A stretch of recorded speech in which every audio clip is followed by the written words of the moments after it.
Hello everyone, welcome to our YouTube channels education point कराऊं। आज सभी को आज कक्षा 10 का पहला चैप्टर पोएम का डस्ट ऑफ स्नो हम यहाँ पर डिस्क्राइब करेंगे एज ए रिवीजन के तौर पे। 1 महीने टाइम है आपके पास। हम चाहेंगे कि रिवीजन करके आप इससे बेस्ट जितने भी क्वेश्चन आएंगे इजीली आप सॉल्व कर पाएंगे।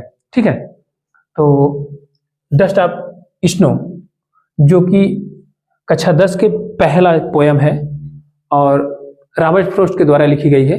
डस्ट ऑफ स्नो, डस्ट, इसको अब हम डिटेल पढ़ते हैं ताकि आप इजीली इसका जो कंक्लूजन हो समझें और समझने के बाद उससे बेस्ट जो क्वेश्चन आएंगे वो कर लेंगे। और दूसरा सबसे इंपॉर्टेंट क्वेश्चन होंगे कि इसके जो 4 लाइन पोएम होते हैं आएंगे वो भी 3 नंबर के, वो भी इजीली इससे कर पाएंगे। तो डस्ट माने होता है कण और स्नो मतलब होता है बर्फ। ठीक, बर्फ के कण रॉबर्ट फ्रॉस्ट उदास होकर के एक हेमलॉक ट्री के पेड़ के नीचे बैठ जाते हैं और उनका मूड जो है बहुत अपसेट होता है और अचानक से उनके सर पे, उनके कंधे पे यानी उनके शरीर पर बर्फ के टुकड़ा गिरता है जिससे उनका मनोदशा जो बदल जाता है और जो समय उनका बर्बाद होता है वो बच जाता है। इसी की पूरी समराइज इस पूरे पोएम में रॉबर्ट फ्रॉस्ट ने किया है। द वे, एक ऐसे तरीके से, इस प्रकार से एक क्रो माने कौवा, वे माने तरीका या रास्ता, सुक डाउन माने हिलाया या गिराया, ऑन मी माने मेरे ऊपर, डस्ट ऑफ स्नो बर्फ के कण, फ्रॉम हेमलॉक ट्री, ये पेड़ एक प्रकार का विषैला पेड़ है और जैसे धतूरे का पेड़ हो सकता है, एज ए पेड़ है और यहाँ पे कभी जो है आके बैठ गया है। अब उन्हें कहा द वे ए क्रो, एक कौवे ने इस प्रकार से एक कौवे ने सुक डाउन हिलाया, ऑन मी मेरे ऊपर, डस्ट ऑफ स्नो बर्फ के कण को, from hemlock tree, hemlock tree पेड़ के ऊपर से, पेड़ से, डस्ट ऑफ स्नो के कण यानी बर्फ के कण हमारे ऊपर एक कौवे ने हिलाया यानी गिराया। यह हुआ पहले 4 लाइन के एक्सप्लेनेशन। फिर से देख लेते हैं। इस तरीके से एक कौवे ने सुक डाउन मी मेरे ऊपर हेमलॉक ट्री से डस्ट ऑफ स्नो यानी बर्फ के कण मेरे ऊपर गिराया। हैज गिवन जो दे गया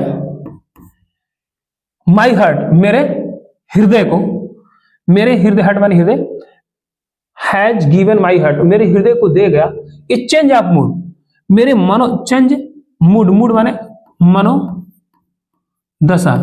मनोदशा को क्या कर दिया, वो चेंज कर दिया, परिवर्तित कर दिया। हैज गिवन माई हार्ट मेरे हृदय को दे गया, एंड चेंज, और क्या कर दिया, चेंज का परिवर्तन कर दिया, ऑफ मूड मेरे मनोदशा को क्या कर दिया, परिवर्तन कर दिया, एंड सेव्ड, और क्या कर दिया, सेव्ड माने सुरक्षित कर दिया, सम पार्ट, कुछ, पार्ट माने हिस्सा, कुछ हिस्सा, ऑफ द डे दिन के कुछ हिस्से को क्या कर दिया, सुरक्षित कर दिया। आई हैड रूड जो हमने क्या कर दिया था, बर्बाद कर दिया था यानी खराब कर दिया था, खराब कर सकते हैं, खराब, जो हमारे हिस्से को, जो हमारे समय को हम क्या कर दिए थे, आई हैड रूड जो मैंने बर्बाद कर या खराब कर रखा था उसमें से कुछ हिस्से को सुरक्षित कर दिया जब मेरा मूड सही हुआ। फिर से देखेंगे इस लाइन को, हैज गिवन माई हार्ट मेरे हृदय को दे गया, ए चेंज ऑफ मूड मनोदशा को क्या कर दिया, एक परिवर्तन कर दिया, एंड सेव और सुरक्षित कर दिया, सम पार्ट कुछ हिस्सा, ऑफ ए डे इस दिन के कुछ हिस्से को क्या कर दिया, सुरक्षित कर दिया, आई हैड रूड जो मैंने क्या कर रखा था, खराब कर रखा था। ये हुआ रॉबर्ट फ्रॉस्ट का एक हिंदी समराइज एक्सप्लेनेशन जो कि आपको इस बेस्ट पर जो भी क्वेश्चन बनेंगे आपके आसानी से आप हल कर पाएंगे। इसी तरह से पर डे जो है ये जो 30 दिन की हम लोग टारगेट रेस लगाए हुए हैं अपनी टीम एजुकेशन पॉइंट कोराम की तरफ से, इसमें हम आपको 1 महीने के टारगेट में इंग्लिश के अच्छे से अच्छे स्कोर कराने की कोशिश करेंगे और आप इसमें एक रिवीजन बेस्ट तरीका होगा। और ये तो हो गया आपका डस्ट ऑफ स्नो पहला पोयम। नेक्स्ट वीडियो में मिलेंगे फायर एंड आइस के साथ, वो भी रॉबर्ट फ्रॉस्ट का ही है। और ऐसे ही समरिंग 2-2 3-3 मिनट में हम लोग हर एक चैप्टर को समराइज पढ़ के और उसके क्वेश्चन आंसर बेस्ड पे हम लोग आंसर निकालते चलेंगे, ताकि जो है हम अच्छे से रिवीजन कर सकें और 1 महीने के अंदर में हम एक अच्छा मुकाम को और अच्छे टारगेट लक्ष्य को जो सोचे हुए हैं उस नंबर को भी गेन कर सकें, हाईएस्ट नंबर प्राप्त कर सकें। I wish you all the best. और आप हमारे साथ जुड़ जाइए और वीडियो को शेयर करिए और लाइक करिए, अपने दोस्तों को भी सेंड करिए, ताकि 1 महीने के अंदर में हम लोग अच्छे से अच्छे नंबर प्राप्त कर सकें। Thank you.